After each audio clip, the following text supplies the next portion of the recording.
Por la señal de la Santa Cruz de nuestros enemigos, líbranos, Señor Dios nuestro. En el nombre del Padre, y del Hijo, y del Espíritu Santo. Amén. Señor mío y Dios mío, creo firmemente que estás aquí, que me ves, que me oyes. Te adoro con profunda reverencia. Te pido perdón de mis pecados y gracia para hacer con fruto este rato de oración. Madre mía Inmaculada, San José, mi Padre y Señor, Ángel de mi guarda, interceded por mí. Bueno, el martes pasado estábamos en un retiro preparando la fiesta de Pentecostés y comenzamos a considerar el papel del Espíritu Santo en la vida de María. Una manera de preparar la fiesta de la venida del Espíritu Santo es ver su actuación, en concreto en esa obra maestra de la creación, que es nuestra Madre. Habíamos visto pues ese mensaje, la encarnación, cómo responde ella generosamente ante el mensaje del ángel: el Espíritu Santo descenderá sobre ti y la sombra del Altísimo te cubrirá. Y luego pues ella responde que sí, y capta pues con esa plenitud de la gracia, esa misma longitud de onda que mantiene en el trato con el Señor, pues que hay un alma necesitada de su servicio, la prima Isabel. No es que le hayan dado el encargo, se le hayan asignado, pero ella descubre que conviene ir a visitarla, y allí también continúa ese fluir de las gracias de la tercera persona de la Santísima Trinidad, llenando a Isabel para que se convierta en una verdadera profetisa al descubrir la plenitud de la gracia divina en aquella muchacha que venía a servirle. Bendita entre las mujeres, le dice, y bendito el fruto de tu vientre. Su joven hijo ya había comenzado entonces a ejercer el papel de precursor, pues saltó de alegría en su seno. Esta es una escena carismática, un resplandecer de los frutos, de los dones del Espíritu Santo en esa familia particularmente bendecida por Dios. Veíamos en la anterior meditación cómo la respuesta de María a la exultación de su prima fue una oración, un canto inspirado por su esposo, que le daba nuevo sentido a varios himnos tomados del Antiguo Testamento. Ese famoso Magnificat: proclama mi alma la grandeza del Señor, se alegra mi espíritu en Dios mi Salvador, porque ha mirado la humildad de su esclava. Veíamos cómo pues es todo un modelo de oración, darle gracias a Dios, exultar en Él, proclamar la grandeza de nuestro Salvador y reconocer, agradeciéndole todos los regalos que nos ha dado, que nos haya hecho partícipes de su naturaleza divina, hijos del Padre, hermanos de Jesucristo, templos del Espíritu Santo, que son esas fiestas gordas que celebramos en Pascua. María se alegra en Dios su Salvador, y nosotros también nos alegramos en el Señor por todos los dones que nos ha dado: la existencia, el bautismo, la formación, la vocación, la confirmación, en la que recibimos, dice San José María, una efusión callada y fecunda del Espíritu Santo. Mientras vamos haciendo oración, vamos uniéndonos a esa acción de gracias de María, y démosle gracias nosotros al Señor ahora que festejamos Pentecostés mañana, pues agradeciendo por toda la obra del Espíritu Santo en nuestra vida, que quizá no nos hemos dado cuenta.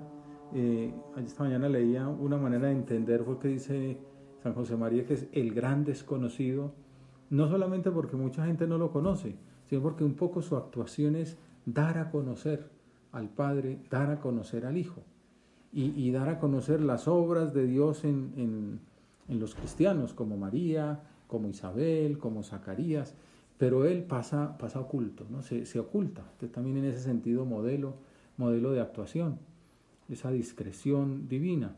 Pero bueno, dándole gracias a Dios por todos los dones que nos ha hecho, pensemos en cuando nos bautizó, cuando vino a morar en nuestra alma, cuando se nos perdonó el pecado original, recibimos la gracia bautismal, fuimos hechos hijos del Padre, hermanos de Jesucristo y templos del Paráclito.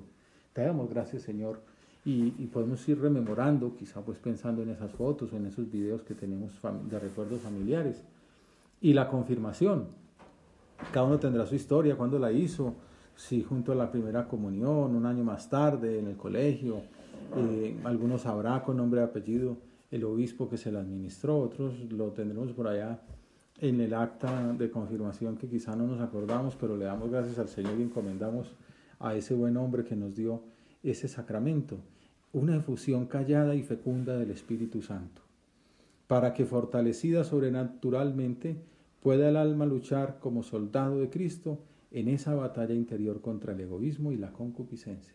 Es un pequeño resumen, una definición breve que hace San José María como de pasada de lo que es el sacramento de la confirmación. Pues te damos gracias, Señor, por esa efusión continua, ¿no? Callada y fecunda del Espíritu Santo que vamos recibiendo cada que vamos diciendo que sí, cada que recibimos los sacramentos, cada que ahora en tiempo de pandemia pues le pedimos perdón al Señor a solas en nuestra oración, cada que hacemos una comunión espiritual o que lo recibimos.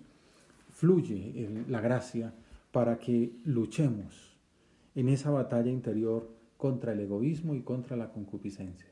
La fiesta del Espíritu Santo es darnos cuenta que no estamos solos y darnos cuenta que tenemos esos modelos de actuación que son Jesucristo en primer lugar, que era libre y podía haberse humanamente revelado y sin embargo humanamente se une, ¿no? Como vemos en esa escena tan bonita de la oración del huerto, donde dice, si es posible, aparta de mí este cáliz. Humanamente siente ese horror de morir, pero también la voluntad humana se une a la voluntad divina. No tenía pecado, siempre estaba deseando agradar al Padre, y aunque humanamente las pasiones le tiran a decir que no, pues asiente y dice que sí, no se haga lo que yo quiera, sino lo que quieras tú. Igual la Virgen María, uno puede decir, bueno, Jesucristo es hombre, pero es Dios. María, en cambio, es plenamente mujer. Una mujer como nosotros, fue concebida sin pecado original, pero igual tuvo las mismas tentaciones que podemos tener nosotros, solo que siempre respondió que sí. Y es bonito considerarla así, una mujer, una historia de amor fiel, de amor encendido. Todos tenemos la experiencia en lo humano y en lo sobrenatural, que cuando hay amor, cuando se dice que sí, el amor crece. Se hace un don y se acepta, y entonces pues como que ahí viene un nuevo paso en esa relación. Algún filósofo los presenta así también una manera de entender la Trinidad. El Padre dona, el Hijo acepta y el Espíritu Santo es el don. Y entonces así también es una manera de entender, además de la tradicional del Hijo como verbo y el Espíritu Santo como amor, que lo veremos seguramente dentro de 8 días cuando hablemos de la Trinidad. Pero es ver que la relación de María con el Señor va por esta línea. Libremente dice siempre que sí. Libremente podía haber dicho que no, pero libremente dice que sí, como vemos en esa escena de la Anunciación, en que le rompen sus esquemas, su plan, y hágase en mí según tu palabra. Aquí está la esclava del Señor. Y en Ain Karim exulta mi alma en la grandeza de Dios mi Salvador, porque ha puesto los ojos en la bajeza de su esclava. Ese es el alma, ese es como un retrato del corazón de María, que es un modelo de lo que hemos de hacer nosotros, de cómo debe ser nuestra relación con el Espíritu Santo. Esta fiesta del Paráclito, para la que nos hemos preparado durante 10 días y podemos seguir todavía con efluvios, pues toda la semana si queremos, es una manera de hacerlo, es mirando el modelo de respuesta de la docilidad de nuestra Madre. Decíamos también en esa gratitud que le hacemos al Señor por todo lo que nos ha dado, bautismo, confirmación, algunos habremos recibido la unción de enfermos, quizá antes de una cirugía, o la ordenación sacerdotal, que también dice San José María, una nueva e inefable infusión del Espíritu Santo. Algunos también pues reciben de la episcopal, y ya como que es la última capacidad, la última posibilidad pues de recibir esas novedades, aunque como digo, la gracia de Dios es una visita del Espíritu Santo.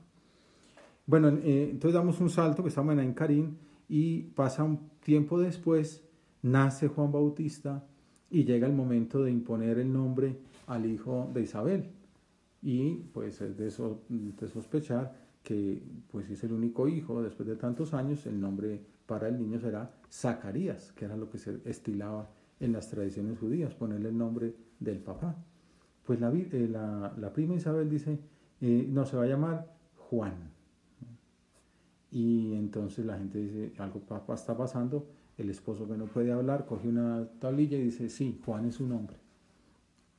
Pero lo importante no es lo que sucede, sino por qué sucede eso. ¿Qué dice el Evangelio que hubo detrás de aquella escena? Dice, una vez más aparece el poder del Espíritu Santo, inspirando al Padre de la criatura para que profetizara que se estaban cumpliendo los signos anunciados en la antigua alianza.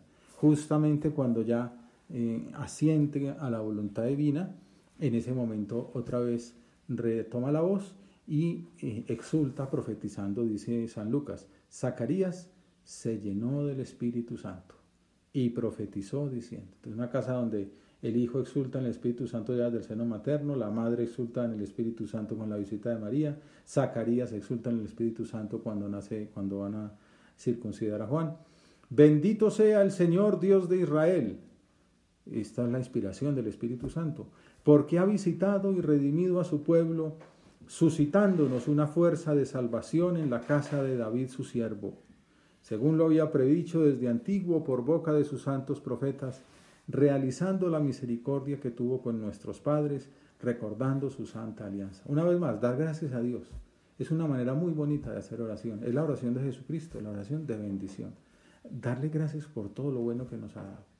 Y a continuación es donde viene como lo profético, en que el momento en cuando él explica la vocación de San Juan Bautista, de ese hijo pequeño, y en esa profecía, como estamos diciendo que es de la mano de María, pues no sabemos si estaba ahí presente o le llegaron los ecos. El caso es que ella se impresionaría al escuchar aquellas palabras proféticas del esposo de su prima, porque quedaba anunciada la misión de Jesús. Mirando a su hijo Juan Bautista le dicen, a ti, niño, te llamarán profeta del Altísimo, porque irás delante del Señor a preparar sus caminos, anunciando a su pueblo la salvación por el perdón de los pecados. ¿No se imagina cómo se conmovería la Virgen al escuchar el relato de estas escenas en las que comenzaba a perfilarse la misión de su hijo? Porque mira lo que sigue diciendo el viejito. Por la entrañable misericordia de nuestro Dios, nos visitará el sol que nace de lo alto, el Hijo de María, para iluminar a los que viven en tinieblas y en sombra de muerte, para guiar nuestros pasos por el camino de la paz. Hemos oído muchas veces decir que Lucas es el evangelio de la infancia de Jesús, o que Lucas es el evangelista de María. Pero también uno mira despacio, como estamos haciendo en este rato de oración, y puede uno también concluir que Lucas es el evangelista del Espíritu Santo. ¿No? Y no te digo, si además, como se dice en los Hechos de los Apóstoles, su segundo libro, se le llama así, el Evangelio del Espíritu Santo. Quizá esa amistad tan íntima con María, ese haber hablado tanto con ella, le despertó esa sensibilidad para captar la acción del Paráclito y para dejarla plasmada en sus libros sagrados. Poco después del nacimiento de Jesús vuelve a ceder el protagonismo de las escenas al Paráclito, aunque los lectores tendemos a quedarnos en los frutos de su obra, en las operaciones de los actores que él inspira, como sucede con el anciano Simeón, cuando va ya después del nacimiento de Jesús a presentar a Jesús, a purificarse María, que no tenía por qué hacerlo, pero ella lo hace con humildad por cumplir las leyes de Moisés, y entonces aparece el viejito Simeón, y mira cómo lo relata San Lucas. Simeón era un hombre justo y piadoso, un santo, que aguardaba el consuelo de Israel, y el Espíritu Santo estaba con él. Que claro, estamos en la plenitud de los tiempos, el Hijo de Dios acaba de nacer, y el Espíritu Santo pues está aleteando, inspirando a cantidad de personas a su alrededor. Le había sido revelado por el Espíritu Santo. Qué naturalidad con la que los autores sagrados hablan del Paráclito, ¿no? No, el Espíritu Santo lo inspiró, le reveló que no vería la muerte antes de ver al Mesías del Señor. ¿Te imaginas esa oración? Que Dios le asegure que no morirá sin ver al Mesías.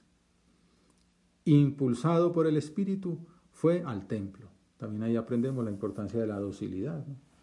En solo 3 versículos tenemos el mismo número de alusiones al Paráclito, que premia la fidelidad de este hombre, permitiéndole tener en sus brazos al esperado de siglos. Por lo cual, cuando Simeón lo tiene, bendice, una vez más, qué importante la oración de bendición, a Dios diciendo: ahora, Señor, según tu promesa, puedes dejar a tu siervo irse en paz, porque mis ojos han visto a tu Salvador, a quien has presentado ante todos los pueblos. El famoso himno del Nunc Dimittis. Ahora, Señor, puedo morir. Muchos años después, tras la venida del Espíritu Santo sobre los apóstoles, la Virgen María habría de recordar esta profecía: mis ojos han visto a tu Salvador, a quien has presentado ante todos los pueblos. Y la fiesta de Pentecostés es un poco el cumplimiento también de esto, ¿no? Cuando Jesucristo es anunciado a todos los pueblos representados en esa multitud de judíos que estaban allí de tantas partes, como la luz de las naciones, ¿no? La lumen gentium, ¿no? La luz de las gentes, luz para alumbrar a las naciones y gloria de tu pueblo Israel. Podemos imaginarnos luego, mientras Jesús crecía, cómo serían los diálogos cotidianos en casa de la Sagrada Familia y con qué naturalidad Jesús les explicaría a María y a José los misterios de la Santísima Trinidad. Por eso San José le dicen es padre de la vida interior, porque pues es que tuvo un maestro que es el mismísimo Dios y una compañera que era la madre de Dios. Por eso a ella no le habría sorprendido que Juan Bautista dijera, ya más grandecitos, ya cuando estaban a punto de comenzar la vida pública, que Jesús bautizaría en Espíritu Santo y fuego. Juan Bautista bautizaba en agua, era un símbolo de conversión, de perdón de los pecados, de limpieza, pero no es que efectivamente se diera, todavía no estaba instituido el sacramento. De momento era una actitud de deseo de limpieza, en la cual participa Jesucristo mismo, que Juan no quiere, pero mientras llega Jesús lo anuncia: yo bautizo con agua, vendrá después de mí el que bautiza en Espíritu Santo y fuego. La Virgen, que ya había sido bautizada en Espíritu Santo con la Anunciación, pues cómo gozaría esperando que empezaran esos bautismos, ¿no? Que la Iglesia empezara a actuar en las multitudes de sus hijos. Pues también escucharía con gozo el relato del bautismo de Jesús en el Jordán. Mientras oraba, se abrieron los cielos, bajó el Espíritu Santo sobre él, con apariencia corporal semejante a una paloma, y vino una voz del cielo, la del Padre: tú eres mi Hijo, el amado, en ti me complazco. Lo que llama una teofanía, una manifestación de la Trinidad. El Padre en la voz, el Hijo ahí en su cuerpo, y el Espíritu Santo con esa corporalidad en forma de paloma. El inicio de la vida pública de Jesús está enmarcado también por esa unión con el Paráclito. San Lucas, que tiene esa delicadeza, lo dice: Jesús, lleno del Espíritu Santo, volvió del Jordán después del bautismo, y el Espíritu lo fue llevando durante 40 días por el desierto. Igual se debería decir de nosotros los cristianos.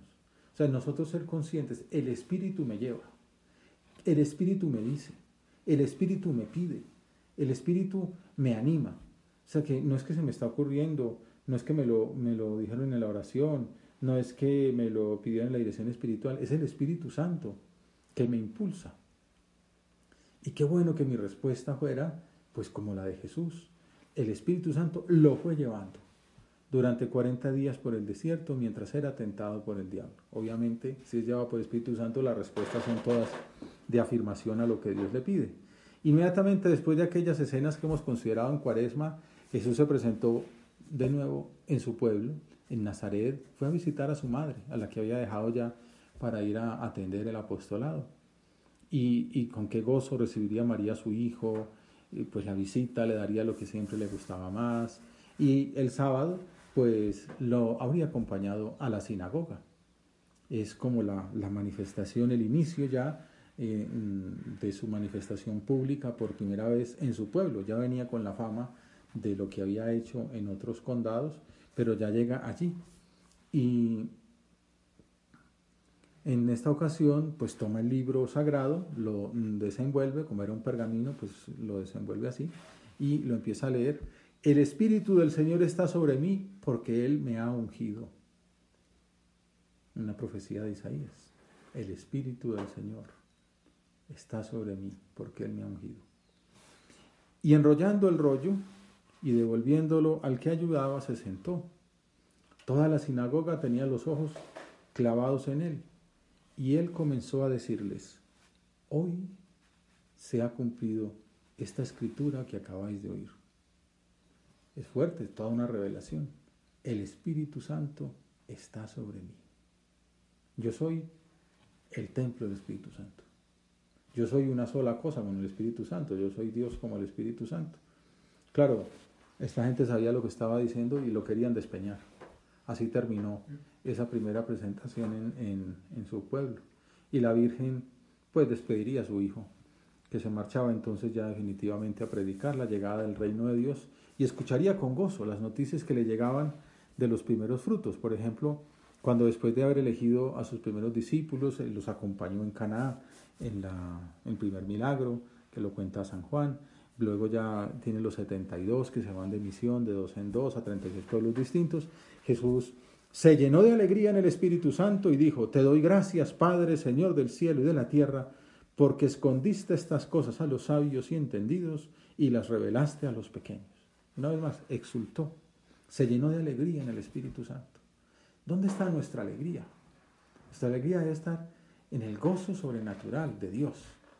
Nos debe atraer lo que le atrae a Dios. Debemos rechazar lo que Dios rechaza.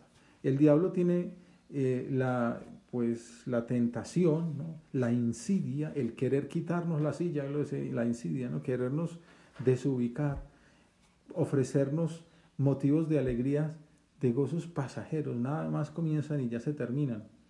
Pues por eso es tan importante meditar con el Señor, pensar en el Espíritu, qué es lo que le agrada, hacer oración, gozando con Él, dando gracias. Te doy gracias, Padre, Señor del cielo y de la tierra. Como si uno se acostumbra a darle muchas gracias a Dios por todo lo bueno, también es el fruto de la alegría. Hay personas que se encierran en lo malo. Estamos en la tierra con el pecado original y entonces pues hay cosas malas, ¿no? Y hay contradicciones, y hay dificultades. Ahora está sonando un pajarito ahí que es una belleza. Pues me acuerdo una vez que uno que vivía conmigo en una residencia y decía como el bullicio de esos pajarracos, ¿no? Y otro le decía: hombre, también se puede decir el cantar de los pajaritos, ¿no? Cada depende de cómo uno lo tome. Pero si uno mira lo positivo, lo alegre, o sea, como el don que Dios me ha dado. El famoso chiste aquel del que dice al camarero: ¿usted ve el vaso medio lleno o medio vacío? Y entonces el camarero dice: pues yo lo veo medio vacío. Entonces, pues todavía no lo llevo, que todavía no lo he terminado. Pero bueno, no, es la cosa aquella de verlo medio lleno siempre, porque es el Espíritu Santo, es Dios que nos lo ha dado.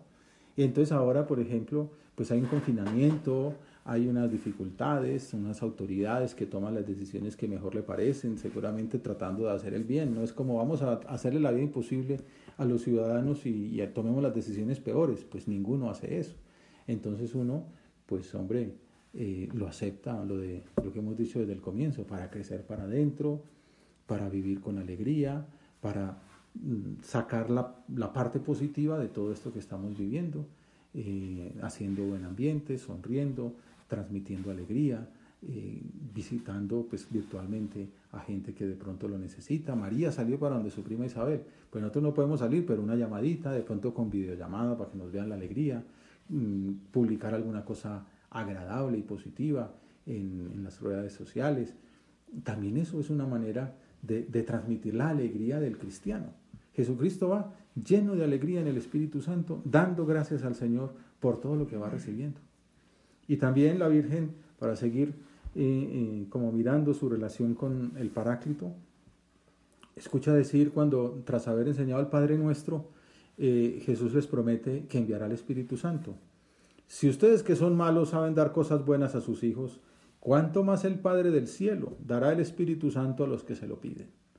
O sea, vamos viendo, estamos en el capítulo 11 de San Lucas apenas, vamos a ver hasta dónde llegamos, pero vamos viendo cómo desde el principio arranca con una fuerte acción del Paráclito, luego lo modera un poco, pero va saliendo. Capítulo 4, capítulo 10, fue lo de la exaltación en la alegría, capítulo 11, y luego pues ya vamos llegando hacia el 12, cuando también en los relatos que los discípulos le contaban, la Virgen podía ir vislumbrando los próximos acontecimientos dolorosos de la pasión y muerte de su Hijo.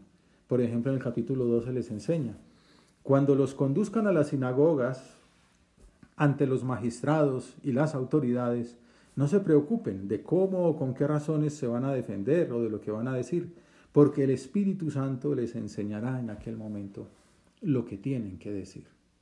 Y ya ella, que sabía todo desde el comienzo, también desde Simeón, que le dijo: una espada atravesará tu alma, lo veía venir. Y por eso ahí ya deja el lugar discreto, el segundo lugar que ocupaba, y viene ahora sí a estar cerca de su hijo cuando los demás lo van a dejar. Y en esos dolorosos momentos de la pasión y muerte de Jesús, ya pues la vemos a su lado cuando el Señor le entrega a Juan y a nosotros con él como su hijo, cuando a nosotros nos la entrega como madre, entregó su espíritu. Padre, en tus manos encomiendo mi espíritu. Todos esos dolores de María, esa soledad del sábado santo, luego el gozo de la resurrección. Y ya tenemos que pasar al segundo tomo de San Lucas, a los Hechos de los Apóstoles, para celebrar lo que la Iglesia conmemora a los 50 días de la Pascua, la fiesta de Pentecostés. Y en ese libro de los Hechos de los Apóstoles vemos a María perseverando junto a todos los discípulos, ayudándoles a perseverar, a que Tomás no se pierda, a que sigan en oración, a que continúen con fe, fieles a lo que el Señor les decía, que pidieran unidos. Esa iglesia primitiva que se dice perseveraban unánimes en la oración y con María, la madre de Jesús.